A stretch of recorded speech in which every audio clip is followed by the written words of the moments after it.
I'm now going to introduce A.T., as he's commonly known, Wall, the Director of the Department of Corrections in Rhode Island.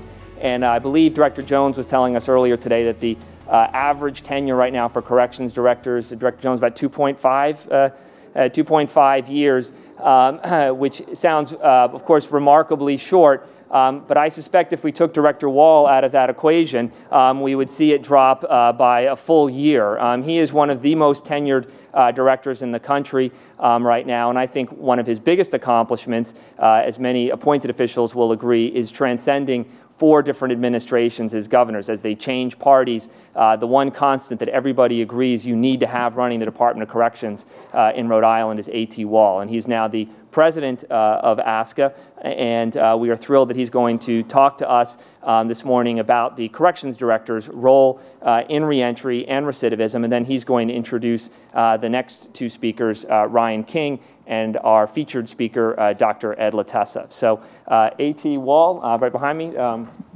thank you very much.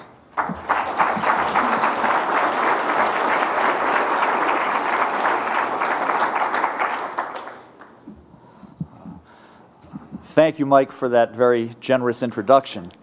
It is an honor to be here representing the Association of State Correctional Administrators, and a pleasure to be here among so many friends.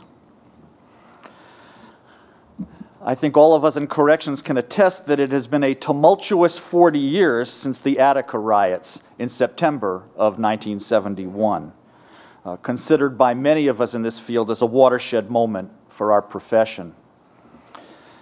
In the 1970s, prisons were, by and large, dangerous environments in which the question was often, who's in charge, the staff or the inmates?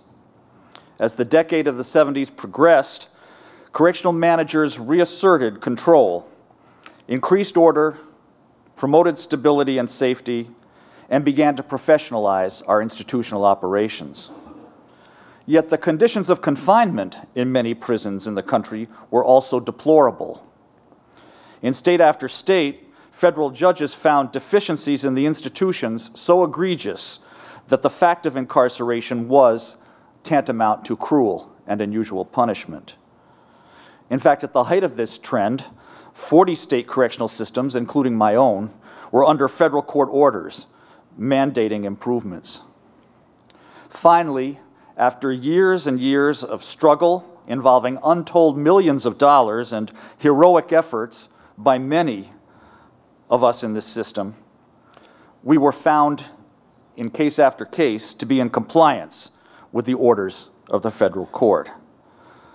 But the ability to achieve that goal had been complicated enormously as the numbers of inmates incarcerated soared throughout the 1980s and 1990s. And meanwhile, attempts at rehabilitation suffered through a long, dry season, a time marked by the infamous phrase, "nothing works." There were also long-term consequences of the unabated growth in the inmate census. Because such a tiny fraction of offenders receive a term of death or life without parole, by the beginning of this century, state after state found itself confronted by what Jeremy Travis, mentioned by Lori Robinson, as the former head of the National Institute of Justice, has termed, quote, the iron law of corrections, close quote. It is this: with only very rare exceptions, everyone admitted to prison is someday released. Ill-equipped to function as productive and law-abiding citizens, they have tended to reoffend at alarming rates. While our prisons are safe, orderly, and constitutional, we as directors have realized our duty to foster a safe transition in all cases, even, and perhaps especially, the worst cases.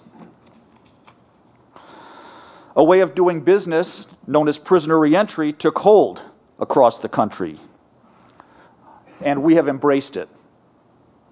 And in the process, we have found that the prisoner reentry philosophy is allowing us in corrections to claim our mission of public safety, to claim it in its broadest sense. Safe, secure, orderly prisons, those are bedrock. but we can truly deliver on our commitment to the safety of our citizens by also assuming leadership in implementing principles and practices that reduce post-release recidivism. This clarity of vision has infused our work with a remarkable burst of energy, a kind of renaissance for our field. And it has many manifestations. The use of instruments to assess the risk of reoffense, the idea of targeting interventions to deal with the highest risk offenders, the reliance on programs that have been demonstrated by sound research to be the most successful in driving down recidivism, discharge planning to ease the transition from prison to the outside, effective practices for community supervision, and an emphasis on those neighborhoods to which the highest number of offenders return. We as correctional officials have recruited allies and partners from law enforcement, service providers, victim advocates, faith-based community, other state agencies, leaders at the local, state, and federal levels, and all three branches of government. And we've seen a degree of engagement in our work and initiatives by state legislators and at the federal level that even those of us with long careers in corrections find to be unprecedented.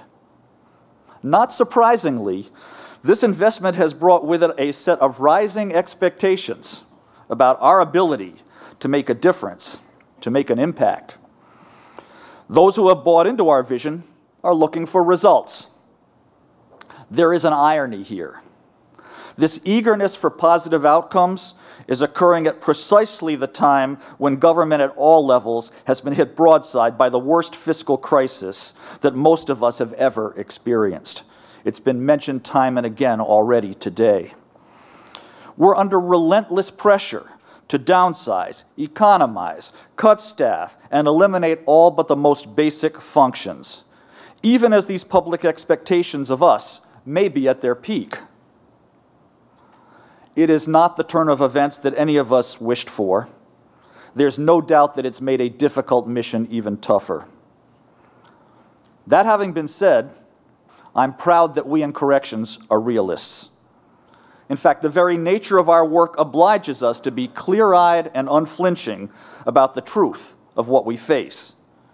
After all, we are the sector, perhaps the sole sector, of society that is bound by an ironclad no-refusal policy. We are, as it were, the ultimate entitlement program. When the court says someone has to come to us, we have to take them in. Corrections never has the option of saying no. And we do step up. In our prisons, we manage an extraordinarily diverse group of people. They span every race, culture, and ethnic group, religion, adult age range, sexual orientation, mental and physical capacity, personality type, and kind of motivation.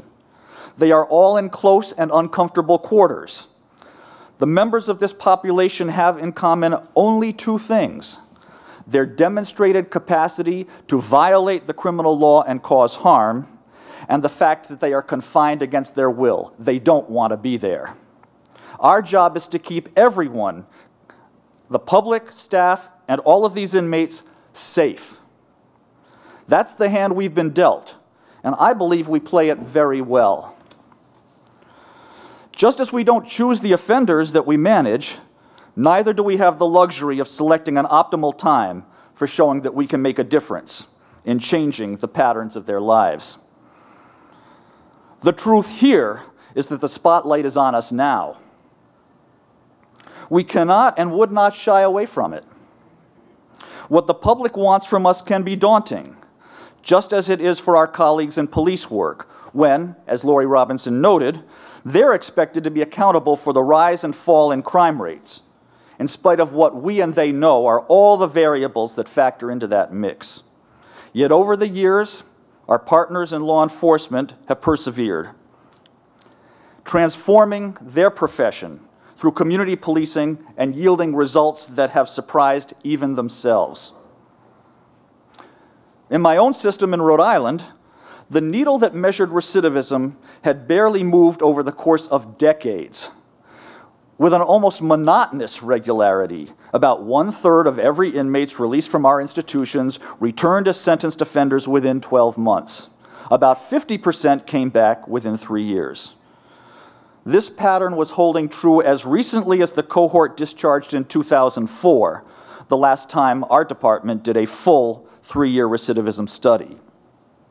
However, the percentage of inmates who left our prisons in 2009 and reoffended over the next 12 months had, to our surprise and to our delight, dropped from 33% to 28%. Of course, these numbers cannot yet be considered indicative of a long-term trend downward. However, they are an encouraging sign that the strategies we've adopted are taking hold and making a difference, even in the midst of a resource-strapped climate in which we constantly operate. We see the possibility of a rupture in the cycle of recidivism. A shift of 5 percentage points in the right direction gets our attention, even though it is early yet. Now we're looking forward to measuring the next 2- and 3-year recidivism rates to see if the trend continues. We want to see if we can sustain the decrease and drive recidivism down even further. As leaders in corrections, we are facing a moment that is filled with both challenge and promise. The very same aspects of our field that make it so demanding and difficult also make it, let's face it, engaging and exciting. We have come a long way in the 40 years since the riots at Attica. We can claim a much higher degree of professionalism and sophistication.